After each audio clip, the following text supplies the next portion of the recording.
Salut tout le monde, bienvenue sur un nouvel épisode de QLS. Ça faisait longtemps, il y a une petite trêve, on s'est reposé. Je suis de retour avec mon gars Brad, c'est comment? Ça va, on est là. Bon, on est en speed de ouf, on est vraiment en speed. Là, on tourne l'épisode vendredi, donc il y a eu des matchs hier. On va un peu parler de la trêve, enfin des matchs d'équipe de France que tu n'as pas regardé, mais moi je vais un peu en parler. Okay. On va un peu parler des matchs d'hier.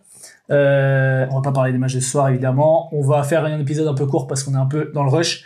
Donc il y aura pas forcément de top et flop, de 5 de la semaine, tout ça, parce que de toute façon, la semaine n'est pas terminée, la journée n'est pas finie. On commence vite fait sur l'équipe de France. Vas-y. Comme ça c'est fait.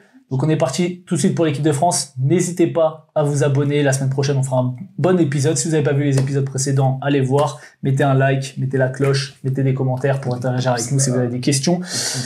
Ou autre chose. On est parti du coup sur l'équipe de France. Tu es à la salle toi en ce moment, non? J'étais aujourd'hui là. Là, ça se voit. C'est parti. Ouais, on voit que t'es... Allez, c'est parti pour l'équipe de France.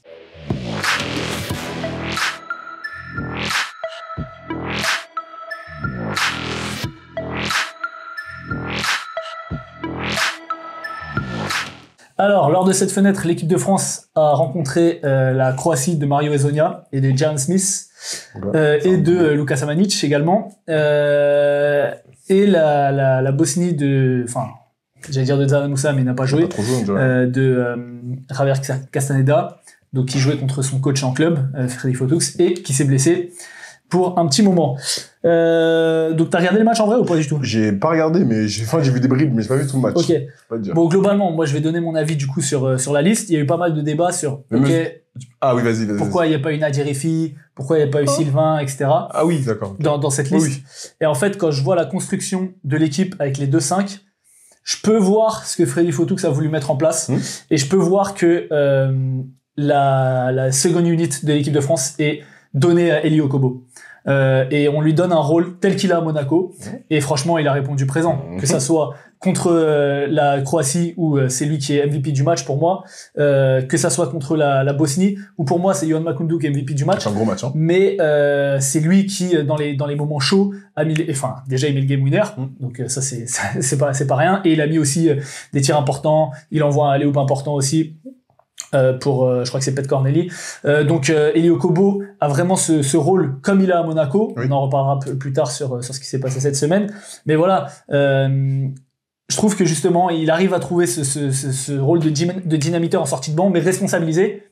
Tu le mets à côté d'un Nadir Rifi, c'est peut-être plus compliqué. Je peux comprendre, tu vois, que tu te dis, ok, tu le mets à côté de Strazel. Strazel est très bon à côté d'Okobo. Et on l'a vu sur les deux matchs, Strazel il fait un super match, surtout contre la Bosnie, il met 15 points. Il a été un peu plus en difficulté face à la Croatie. Ouais. J'étais très déçu, je le dis, des matchs de Théo Malédon.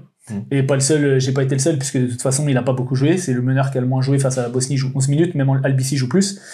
Je sais pas, je l'ai pas reconnu. Il fait 4 pertes de balles dès le début de match. Contre la Croatie aussi, il met un dunk au début, mais j'ai vraiment pas vu le Théo Malédon qu'on voit depuis le début de saison. J'ai été le premier à dire que c'était un lock sur le poste titulaire de meneur de l'équipe de France. Ah, mais après, il faut qu'il performe, tu vois. Là, on lui a donné des responsabilités sur les fenêtres. Je dis pas qu'il va être condamné, hein. Évidemment, je pense qu'il sera dans les 12 quand même, parce que la concurrence est pas exceptionnelle. Mais quand tu vois, alors j'ai pas fini le match de Kaunas, mais quand tu vois les dernières semaines depuis l'annonce de la liste, les performances de Sylvain Francisco, même si c'est pas tout à fait le même profil. C'est pas le même profil du tout.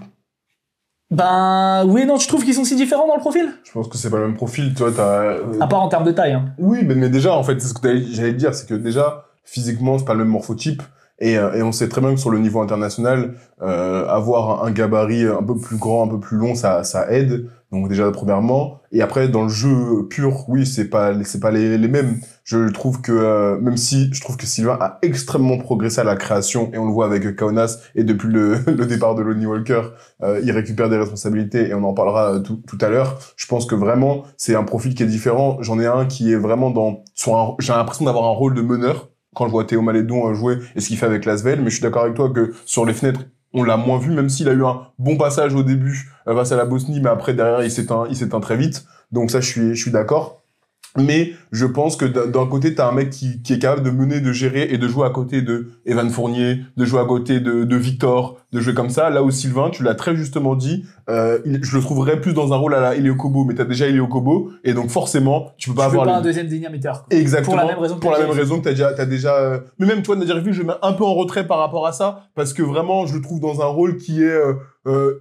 c'est vraiment un pétard ambulant. Exactement, foufou. C'est moins meneur, foufou. Là où Eli peut c'est vrai que Nadir a moins besoin de la balle. Exactement. Tu peux le mettre en bout de chaîne. Exactement. Là où Sylvain Francisco, tu le gaspilles un peu si tu le le mets mets juste en bout de chaîne. Tout à fait. Tu as besoin de le mettre dans un rôle à 6e homme, le responsabiliser ou dans le 5. À la Elio Kobo, quoi. Ouais, à la Elio Kobo. Sauf que t'as déjà Elio Kobo et depuis le début de saison, Elio Kobo est absolument monstrueux. Et donc, on minimise pas ce que Sylvain y fait, hein. C'est pas du tout ça. Mais du coup, quand t'as les deux mêmes profils, bah, tu dois faire des choix. Chose que je peux parfaitement comprendre. Voilà.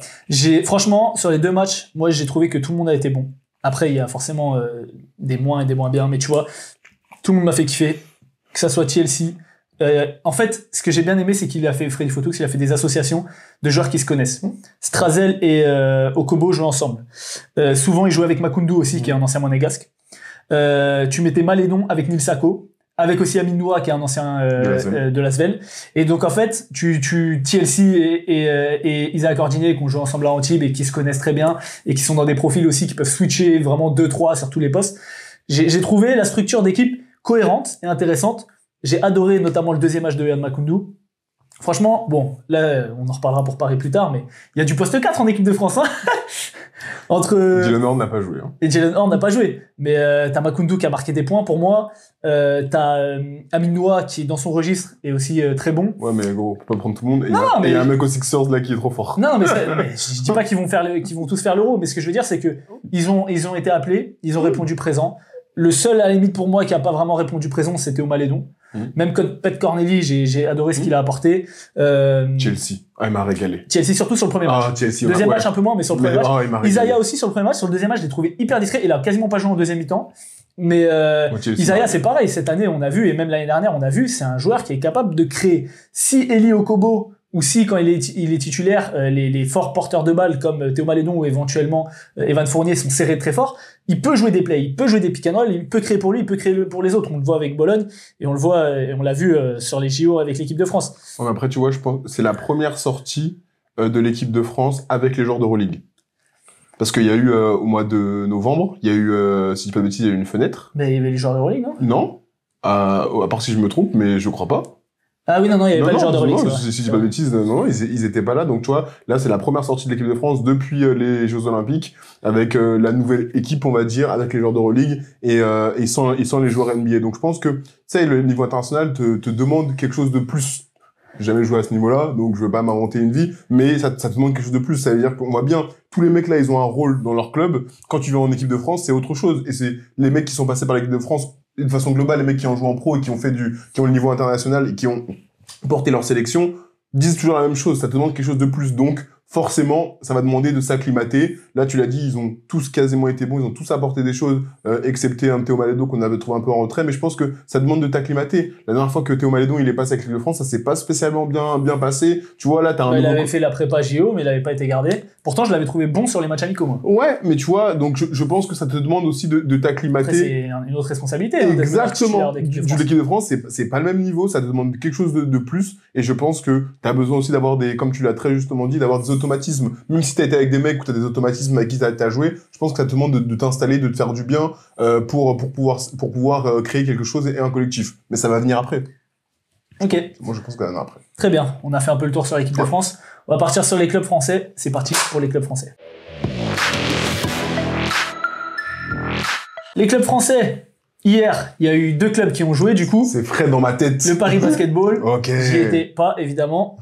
Tu viens la semaine prochaine. Fener, c'est lundi, hein. T'es là? Je suis pas là. Mais je suis pas là 5 jours, je te dis. Mais tu m'as dit lundi, t'étais là. Mais non! Bon, bref, on verra ça après. Adieu. Ok, je te donnerai ta place. Oui. Du coup, le Paris Basketball qui jouait contre le Bayern de Munich. Match très, très, très important. Le Bayern était à 16-10. Ouais. Paris était à 15-10 avec un match en retard. Paris a gagné. Franchement, la soirée d'hier pour Paris, elle est bénéf de ouf. Elle est bénéf de fou. Ils étaient là, ils ont vu. Monaco perd, Étoile Rouge perd, Bayern perd. Et donc, du coup, ils se retrouvent 4e. Il suffit que le Pana perde ce soir. Ils peuvent même se retrouver 3e. Donc, et pour peu qu'ils prennent le fait. Grosse victoire. Grosse victoire. La semaine prochaine, t'as Fener et t'as Monaco mercredi. Donc t'as deux gros matchs qui vont arriver, mais franchement, c'est une grosse victoire. Ça faisait longtemps qu'on n'avait pas vu Paris jouer. Alors, qu'est-ce que oh t'en as là pensé? là, mais qu'est-ce qui s'est passé? On les a chicotés. Non, c'est franchement, hein? C'est l'inverse, mais c'est pas grave. Quoi? C'est olélé, oh là là. Non, c'est pas grave. Mais en tout cas, moi, je me suis bien... Ouais, bref, je sais pas. T'es sûr? Ouais, mais tu mets un doute, mais c'est pas très grave. Redon, dis-nous, et qu'on se pas nous insulter, merci. On lève les bras. Non, mais blague à part, non, ça a fait du bien de les retrouver, et pour moi, ils dominent Moi, j'ai vu à la fin. J'ai vu le pari des séries des victoires. Exactement. Match ils maîtrisé. dominent du début à la fin. Ils sont agressifs et en plus de ça, ils ont un facteur adresse qui est assez important. Mais là où ils cassent la gueule du Bayern, c'est que sur les rebonds, ils les ont je vais regarder la stats, martyrisés. Visuellement. Mais les rebonds offensifs, de mémoire, je crois qu'ils en prennent 14, si ce n'est pas un peu plus. Le Bayern était en galère. À chaque fois, il y avait un mec de Paris, j'ai l'impression qu'ils étaient 4. La preuve en est, Léopold Cavalier a fait un bon match. Donc. Ouais, t'es dur, hein. Non, ça, je rigole. 39-32 au rebond pour Paris. Rebond offensif. 14 rebonds offensifs. Ouais. Face à 6 rebonds offensifs. Mais ils les ont détruits. Ils se sont redonnés des secondes possessions, des fois des troisièmes possessions. Et à ce jeu-là, avec ce pari-là, tu ne peux pas le faire. Donc, au bout d'un moment, tu te fais détruire. J'ai trouvé que le Bayern était très en deçà. Mais en même temps, dès qu'il joue à l'extérieur, c'est moins fort que quand il joue à domicile. Puis, il manque, Et ce que j'allais dire, Booker. il manque Devin Booker. Et ça s'est beaucoup vu parce que sur le match, en fait, il y avait deux menaces. Il y avait Carson Edwards, qui, quand a pris feu, il a ramené un peu le Bayern. Et il y avait Andreas Obst. Sinon derrière, relou, lui. qui lui très relou, et tu lui laisses 1 millimètre, c'est dans ta gueule, mais tu vois, ça les a mis en difficulté, et en plus de ça, le Bayern, ils ont pas eu tant d'adresse que ça, parce que sur la première mi-temps, je crois qu'ils étaient à 3-14. Ouais, la première mi-temps, il mettait pas rien, et après, ça a été beaucoup mieux. Donc, non, moi, j'ai trouvé un pari qui m'a fait plaisir, un pari qui a été efficace, et un collectif. J'ai trouvé un collectif, parce que Léopold Cavalier, il a fait un bon match, il a mis des N1. Yann Tounet, il a mis des tirs. TJ Short, j'ai pas besoin d'en parler, c'est le MVP, vous savez déjà. Nadir Effi, je l'ai trouvé un peu en deçà. Il a beaucoup forcé sur des tirs, il arrivait pas à se mettre dedans. Tu trouves? Moi, je trouve que les premiers tirs qu'il prend, c'est des excellents tirs. Oui, mais il prend les 4 premiers tirs, c'est des tirs grands ouverts, bien amenés. Oui, mais après, il aimait pas. Il met le premier, après il met pas les Ouais, autres. c'est ça. Mais derrière, je trouve qu'il se frustre, et après il prend des tirs qui n'ont aucun sens parfois, et je sais pas, ça m'a pas... Il a été un peu trop lent, à mon sens, mais collectivement, je trouve qu'il a quand même apporté, parce qu'il s'est donné défensivement, il a essayé d'apporter d'autres choses, donc ça m'a fait plaisir. Et Maudolo, je trouve que la paire Maudolo, Léopold Cavalier, si j'avais dit ça un jour dans l'année, franchement... Mais gros, Maudolo, en première mi-temps, offensivement, il est dramatique. Ah, mais deuxième mi-temps... Deuxième mi-temps, déjà, il split tous les pics. Et dans le troisième quart, il est trop fort. Mais surtout, moi, ce que j'ai noté, il a mis Shabazz Napier dans sa poche. Ah, dans sa poche. Poteau, Shabazz Napier, il jouait, il arrivait pas. Après, bam, ça forçait, ça faisait des offensives. Il n'arrivait pas. Shabazz Napier, il fait 15 déballes parce qu'à la fin, il met des tirs pour revenir, mais le match est déjà fini. Mais la défense de Maudolo, c'était vraiment, j'ai trouvé vraiment défensivement, waouh. Genre, tu vois, Colin Malcolm ne jouait pas. Franchement, Maudolo, sur le poste 1-2, là, il a défendu très fort. TJ Shorts, rapidement, qui fait 6-15 à 2 points. Donc, il a pas du tout mis ses pull-ups à mi-distance. Il en met un. Alors, c'est le seul qui prend en alternatif. Je sais pas. Peut-être que c'est une piste pour travailler. Je lui demanderai éventuellement si je le croise. 3 sur 3 à 3 points, par contre. 3 passes, 3 rebonds, 27 dévals. S'il faut te provoquer. Tranquille, quoi. Tranquille. T'as pas parlé de Dalton Holmes? Dalton Holmes. Voilà. 13 minutes, 12 points, 2 sur 2 à 3 points, 4 sur 5 au lancer, 1 sur 2 à 2 points. Il a pas trop apporté au rebond, mais 13 dévals en 13 minutes. Avec la paire avec Yann Tounen qui fait aussi un bon match dans l'adresse, qui fait 3 sur 5 à 3 points.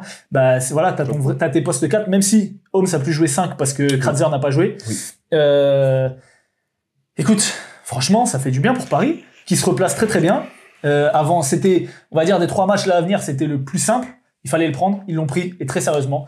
Comme tu l'as dit, Carson Edwards, des fois, a ramené le Bayern proche. Et moi, ce que j'ai aimé, c'est qu'à un moment, ils sont à plus 14. Carson Edwards fait un run, il reviennent à moins 5, bim, 9-0 derrière dans leur gueule, tu les remets à moins 14.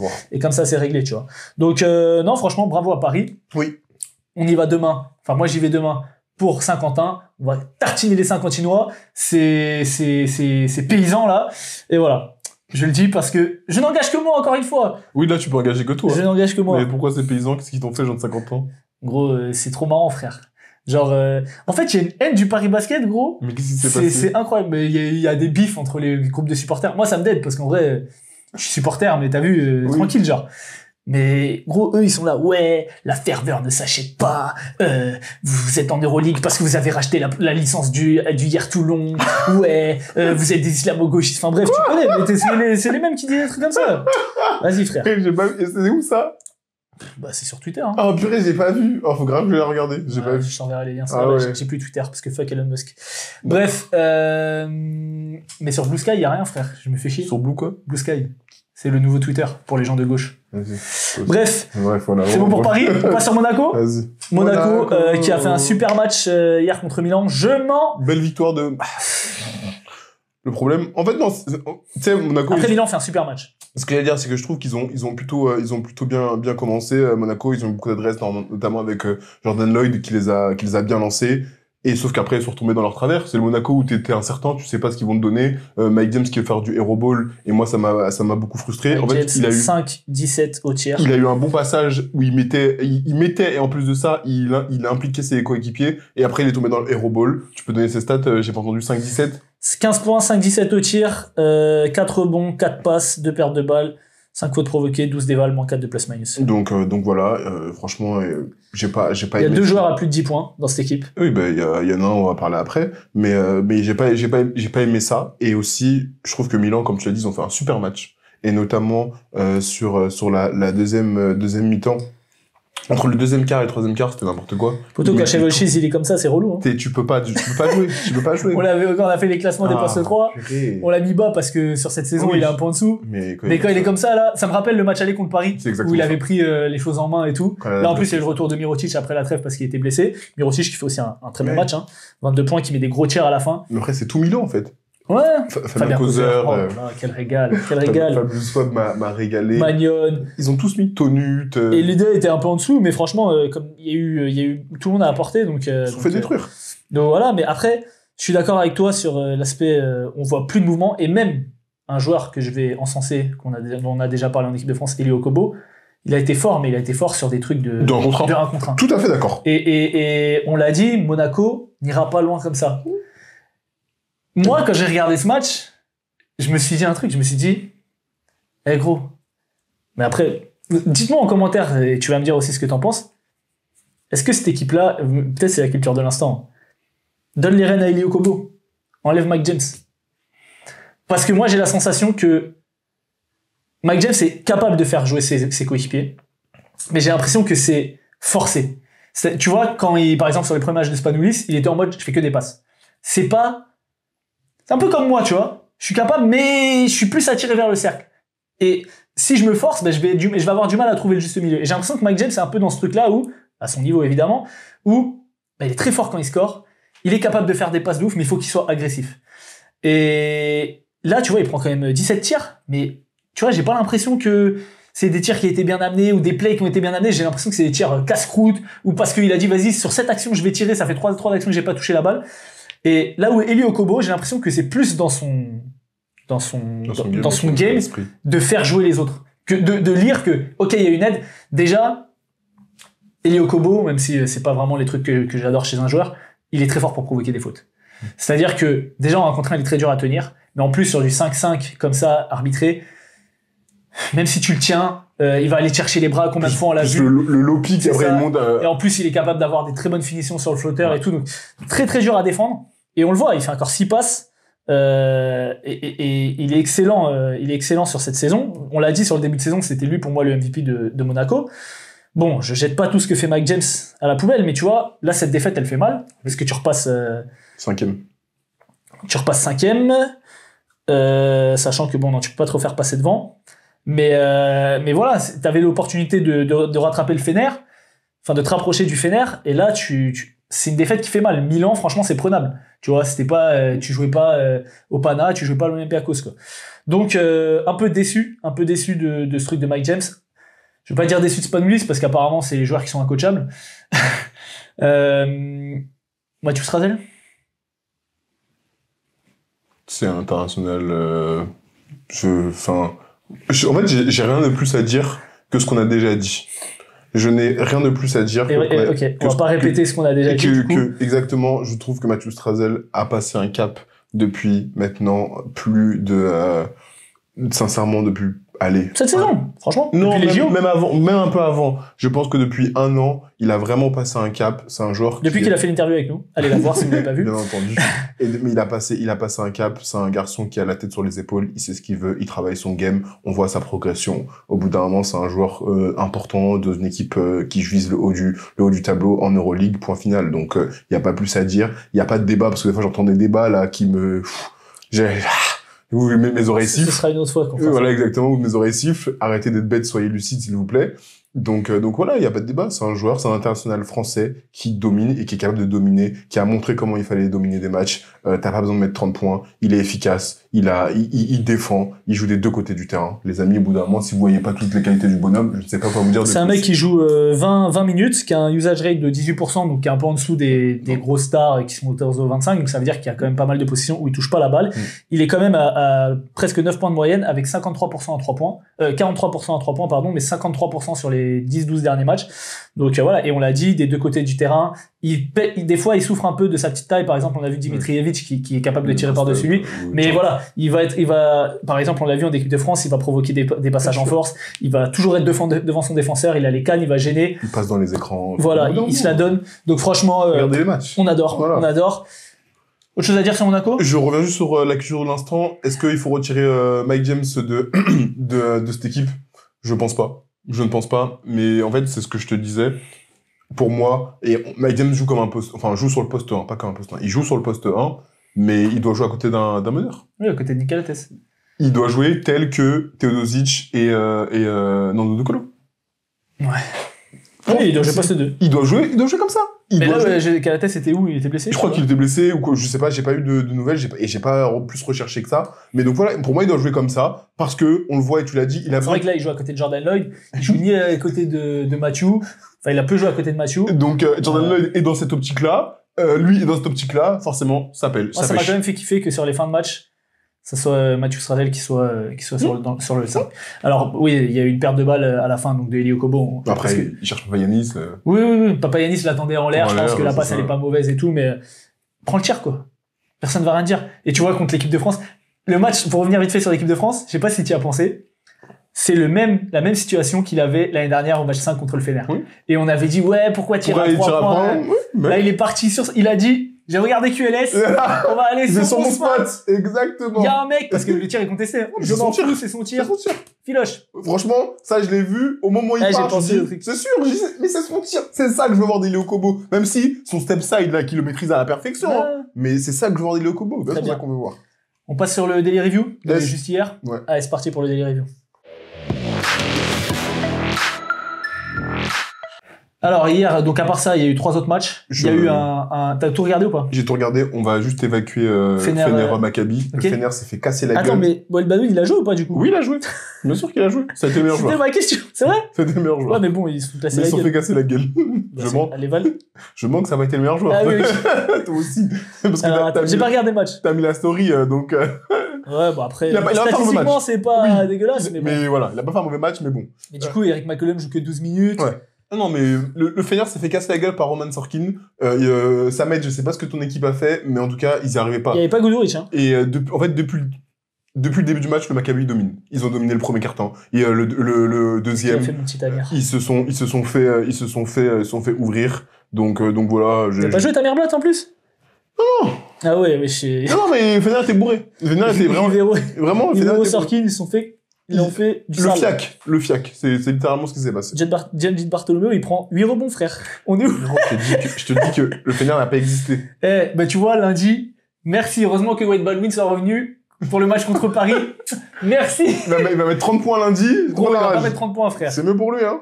Il va venir, comme contre l'Asvel, il va mettre les 6 premiers points, bam, Ischio, allez, salam. Ok.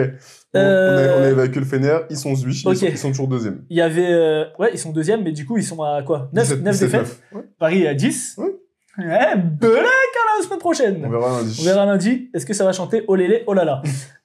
Ok. Il y avait un petit classico. Ouais. Un petit Real Barça. Ouais. Alors, évidemment, le Barça sont des tasses. Après, il leur manque 1500 joueurs. Il manquait Kevin Putter. Oui. Et il manquait Yann Vezeli. Oui. Plus de la Provitola qui ne joue pas. Du coup, le Real rentre dans le play-in, passe 10e, le Barça passe 11e. Donc, ça me rappelle un power ranking. T'as mis Monaco premier, calme-toi. Monaco, ils sont à... Calme-toi. Premier, ça va être chaud. Mais gros, je savais pas que Mike James était si incoachable, frère. Chef, je t'ai dit, tu t'enflammes. Parle-nous du Barça et du Real, merci. Ok. Du coup, c'est un match qui a été très serré, du début à la fin. Oui. Les joueurs forts du Barça ont apporté Chimène Metou. Il a un passage là dans le troisième quart-temps, comme on l'aime, magnifique. Jabari Parker aussi, très bon dans de l'adresse, sur du post-up, du face-up, etc. J'ai adoré le match de Joël Parra. Ouais. C'est son meilleur match clairement sur la saison. Je crois qu'il met 15 ou 17 points, quelque chose comme ça. Mais derrière ils ont souffert défensivement. Le Real fait un match correct, j'ai trouvé, avec différentes armes, même si il y a personne qui est vraiment sorti du lot, un peu comme Pazzo, mais... Moi, je trouve que la paire Abaldé et Zonia leur fait trop mal. Je trouve qu'elle leur fait trop mal, parce qu'à un moment, le Barça a un coup de moins bien, ils sont un ton en dessous, et ça leur fait trop mal. Abaldé se transforme en Steph Curry. Abaldé, il fait une bonne saison. Mais ça passe en dessous du pic, boum, tire 3 points avec la faute. 16 points, 2 sur 4 à 3. En fait, ils ont un passage... 23 déval Abaldé. Bah oui, ils ont vraiment un passage Ezonia Abaldé qui fait vraiment mal au Barça, et même si le Barça, derrière, rattrape ça, franchement, je trouve que le bas est trop bas. Le bas est vraiment trop bas, et du coup, ça les met en difficulté. À l'entrée du quatrième quart-temps, ils sont à -3, il y a 70-67, et le Real accélère de nouveau grâce à du Ezonia. Je trouve que la différence, pour moi, elle s'est faite dans le troisième quart-temps. C'est fou parce que je regarde les stats, et je m'étais pas rendu compte que Abaldé, Ezonia et Moussa, ils sont tous les trois à 23, à 24 déval. Je vois Campazzo à 16. J'avais l'impression que c'était vraiment Campazzo j'avais pas vu les stats, qui avait vraiment impulsé le truc. Mais voilà, après, le Real, écoute, ils vont faire le play-in et on y croit pas. Ils ont gagné sans dominer. Ils ont pris très gros match de Dennis Smith Junior. Qui est reparti. Il a vu il a dit Lonnie Walker, il part. Allez, salut! D'accord, Lonnie Walker, il a mis des 25 points. Moi, j'ai fait des 4 points, je kill. Et Madrid, il est resté 2 semaines. Il a signé quelque part ou pas? Parce qu'il devait signer, je crois. Pour l'instant, non. Je suis mort de rire. Vraiment, Desmond Smith, merci, au revoir. Voilà, Brizola, trop fort. Ça bouge pas. Voilà, on va pas s'éterniser sur ça. Je m'éternise pas parce qu'il y a pas grand chose. Juste quand même, c'est un match qui est un peu niqué par les arbitres. Parce que la dernière possession, là, où il y a une interception de Jabari Parker, il se mange un croche-patte, croche-patte. Après, les mecs, ils se jettent dessus. Alors lui, il a pas compris qu'en Euroleague, il y a pas de temps mort. Ça fait 2 saisons, il est là, il est en train de demander temps mort. Pas de faute. Entre deux, avec Walter Tavares, ils perdent entre deux. Et derrière, il y a Brizola qui fait une faute de débile alors qu'ils sont à +2, enfin à -2 à 30 secondes de la fin. Et Zonia 2 sur 2, fin du match. Mais, non, c'est Abaldé, pardon. Mais encore une fois, putain, tu vois pas le croche-patte, franchement, ça se voit direct, même à vitesse réelle, qu'il se mange un croche-patte Jabari Parker. Après, tu décides de pas siffler. Enfin bref, encore une fois, Euroleague Mafia, comme on dit. Ça sera pas comme ça avec NBA Europe, t'inquiète. Ok, on finit sur le dernier match d'hier. Kaunas Étoile Rouge, que j'ai commencé à regarder, mais j'ai pas pu finir. Moi, j'ai fini. Et j'ai vu comment ça commençait. Oui. Et du coup, on peut parler Sylvain Francisco, peut-être? Est-ce que doit-il être en équipe de France? Non, blague à part. En tout cas, quand il a de l'adresse comme ça, et là, en plus, il n'y a plus Lonnie Walker. Mais il est très très fort. Non, le match, il est très très fort. Je trouve que, il a mené son équipe, il a retrouvé le rôle qu'il avait avant que Lonnie Walker soit là. Il a la liberté d'expression, la créativité. En plus de ça, tu mélanges avec ça avec l'adresse. Forcément, à ce niveau-là, ça tombe dedans. 56% à 3 points sur le match. Et lui, il fait 6 sur 9. Il a été monstrueux. Et en plus des tirs, des fois, qui sont difficiles avec des step side, des feintes de tir, on se replace un peu à la Steph Curry. Non, 31 déval, correct. Oui, non, il a fait un très très gros match. Par contre, ils ont failli se le perdre, Kaunas, à la fin. Je sais pas à quoi ils jouaient. Faire des pertes de balles, ils n'arrivaient pas à remonter la balle. À un moment, Giedraitis, il fait un saut, passe en l'air. En sautant. Putain, qui fait ça? Vraiment, j'étais en train de m'insulter. Je dis, mais pourquoi il fait des hosannes? À quoi il joue? Il y a perte de balle. Il y a 2 points. Je dis, mais ils sont sérieux, ils vont finir par se perdre, ce match. Mais finalement, il le gagne 86-80. Côté Étoile Rouge, toujours le décor tombe, mais c'est pas très grave. Côté Étoile Rouge, toujours je sais pas, c'est une casquette. Côté Étoile Rouge, toujours un bon match de la paire d'intérieur. Moi, tu vois, je regarde la paire d'intérieur, justement. Ouais. Tu commences avec Petrousev sur le terrain, et Bolomboy sur le banc. Et John Brown, oui. En titulaire. Ouais. Je me dis, waouh, paire d'intérieur sérieux. Waouh, qu'est-ce qui sort du banc? Bolomboy. Davidovac, Bolomboy. Et Davidovac, on lui manque plus de respect parce qu'on sait que c'est un vrai joueur. Je me dis, putain, un relou et tout. Bon, après, j'ai pas fini le match. Mais en apparence, ça n'a pas suffi. En tout cas, j'ai vu sur le début de match que Biroutis a été exceptionnel aussi sur son entrée. Servidis aussi, qui a apporté de l'adresse et du drive. Et Sylvain, voilà. Sylvain, alors, il est à presque 16 dévals sur la saison, mais je vais quand même donner ses stats depuis la journée 13. C'est-à-dire, ça fait 14-15 matchs. Un échantillon quand même sérieux. 17 points, 4 passes. 49% à 2 points, 45% à 3 points, 83% au lancer. Plutôt correct. 128 d'offensive rating. Franchement, sur cette deuxième partie de saison, c'est un des meilleurs meneurs d'Euroleague. Il est à la création, parce que 4 passes, plus de 4 passes, c'est pas mal du tout. 17 points à côté de ça, c'est parmi les meilleurs scoreurs. Et voilà, avec des très bons pourcentages. De toute façon, Sylvain, c'est ce qu'on a dit. En 1 contre 1, il est intenable. C'est juste, est-ce qu'il va réussir à avoir de l'adresse à 3 points? Parce que c'est vrai que des fois, il prend des tirs un peu difficiles. Et là, on le voit sur les 15 derniers matchs. Il est à 43% à 3 points. Ce qui est un très très bon pourcentage vu la difficulté des tirs. C'est exceptionnel. Hein. S'il arrive à finir la saison, sur la saison, il est à 37. S'il arrive à finir la saison aux alentours des 39-40, je pense que l'année prochaine, il va intéresser pas mal d'équipes. Malgré son petit profil. Est-ce que tu penses qu'il doit déjà partir? Moi, je suis pas sûr, tu vois. Je pense qu'il doit faire une deuxième saison. Je pense qu'il peut prendre la place de Xavier Rattenmaze et apporter un vrai backup à Facundo Campazzo à côté d'Andrés Félix. C'est Thomas Landon qui va aller au Real. On verra. On verra. On l'a déjà dit. Hein. Et apparemment il va aller au Real, mais gros, moi je vois pas l'intérêt pour lui. On verra bien. Théo Malédon pour moi. Après on va voir sur la fin de saison parce qu'il est un peu en dedans. Mais Théo Malédon pour l'instant pour moi est devant Sylvain Francisco. Donc je vois pas l'intérêt pour lui d'aller être un backup d'un des meilleurs meneurs de Euroleague, de Facundo Campazzo. Qui t'a dit backup? Il va pas sauter Facundo Campazzo, ou alors ils vont jouer à 2 arrières. Qui vont jouer à 2 arrières? Ouais, mais pourquoi? Tu vas pas mettre Malédon en bout de gêne? Enfin bref, ça c'est un autre débat. On en parlera peut-être une autre fois. Mais pour moi, Sylvain, pour l'instant, je suis pas sûr qu'il doit bouger, tu vois. Bah écoute, on verra. Kaunas c'est à 13-14, du coup il y a un match du play-in. Pour moi, j'avais dit que leur saison était terminée, mais vu que Lonnie Walker est parti, peut-être que ça va être mieux. Je les ai mis 11e dans mon power ranking. Est-ce que il a joué là au Bong là? Non, il a pas joué. Ils ont signé un mec de Charlotte là. Ok, Smilagic aussi qui fait un bon match qui commence avec un 5-0, 18 déval. Coûte très bien. Je pense qu'aujourd'hui ça va suffire. On va pas faire de top et de flop, etc. De toute façon, j'en ai pas. Voilà, parfait. Et en plus, la journée n'est pas finie. En plus. Donc, on vous dit à la semaine prochaine. Attends, donne d'abord les matchs qu'il y a. T'es agité. Mon gars, faut que j'aille sortir mon chien. Tu vas le sortir. Il y a Virtus, Olympiakos, Partizan, Baskonia. Et Pana Asvel ce soir. Et que Pana Asvel qui est bien, sinon le reste c'est gaze. Attends, il manque un match là? Non, 4. J'ai dit FS Berlin. Ah, ça a commencé? Oui, ça a commencé. Trop nul. Donc voilà. Ok, très bien. N'oubliez pas de vous abonner, mettez un like, dites-nous en commentaire est-ce que vous pensez que Sylvain Francisco est meilleur que Théo Malédon et doit aller en équipe de France ou doit aller au Real Madrid. N'oubliez pas d'insulter Bradley, c'est gratuit. Et abonnez-vous au Paris Basketball. Sur ce, on vous dit à la semaine prochaine. Banks. Banks.